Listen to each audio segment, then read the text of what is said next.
This video essay will explore the hyperreal environment of Grand Theft Auto 4, primarily using the ideas of Jean Baudrillard. Grand Theft Auto 4 is a hugely successful video game in sales, revenue and acclaim, set in fictional Liberty City based on New York. Whereas the previous titles in the series were a stronger pastiche of cult movie references, often about the pursuit of the American dream, for example Brian De Palma's Scarface being referenced heavily in Grand Theft Auto 3's soundtrack, and Grand Theft Auto Vice City in its setting and storyline. The beginning of a beautiful business relationship. After all, you're a conniving, backstabbing two-bit thief, and I'm a convicted psychotic killer and drug dealer. Grand Theft Auto 4 evolves into a wider satirical critique on our contemporary society, using real-world references and imitations in vehicle design, architecture, commerce, industry, and real-world events and issues, critiquing the way in which this society functions. We call it news. The war on terror, taxes, traffic, and weather together. Keeping reform off the agenda. Weasel News. The game's first ever trailer summarizes its complex themes, content, and tone in this fast-paced montage style, imitating that of Godfrey Reggio's 1982 film Koyaanisqatsi. The trailer establishes the game as a postmodern cultural product as it imitates the style of Koyaanisqatsi. Its poetic, symbolic reflection of our technological age of consumerism and communication is heightened using the Prue to Go soundtrack by Philip Glass, of which was composed for Koyaanisqatsi. We are living in a postmodern society. Baudrillard's sociological and philosophical work in media and technology consumption, and its effect on perceptions of reality, allows for an exploration into this satirical mirror on Western civilization.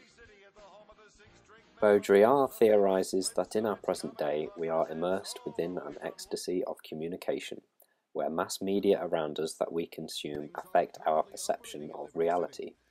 In this current era of what Baudrillard labels as the third order of simulacra, simulacrum around us do not relate to any reality, and they become hyperreal.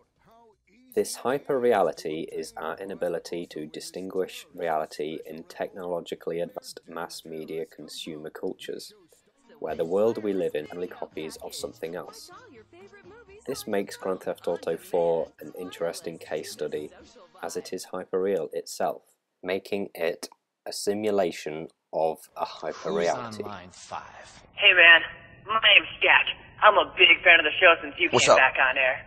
I have a question. Is cybersex cheating? As the player takes on the role of Niko Bellic, an Eastern European immigrant, he arrives for the first time and so does the player. We enter the truth of America, of which can only be seen by a European, someone not attached to the simulation. Niko Bellic is a model we dress ourselves within, giving us a distance as we arrive at a city we've never been to before, but we recognize it in countless variations of mass media consumptions. The player can begin to experience emotions which attribute to real-life experiences. You're sitting in your own home going, I've got a day off work and I'm in a commute. I cannot believe that I've taken the time of my own to sit in fake traffic when I could be out in London driving somewhere nice in actual traffic. According to Eugene Provenzo Jr., we view our society from a skewed, distant looking glass. The universe is expanding. Yeah, of course it is, Stephen. Take a day off. Go for a walk, or not a walk, but open a window. Watch a bit of TV. Robot Wars is on. You like that, don't you? In a self-reflexive, self-aware manner, Grand Theft Auto 4's simulated civilization appears to function in intense confusion from this mass media consumption and way of life. In this reflection or refraction of Western civilization, it appears that in a state of collapsed order, the only difference is that perhaps in the real world we are not so self-aware, morally twisted and hypocritical as those that inhabit Liberty City. And I slit his throat. Over and out. He was gurgling, and then I licked his face, and I started laughing. Synthesized ideas discussed by synthesized voices. Is anything real anymore? This world is just a simulation of an idea someone else had. It wasn't a good idea.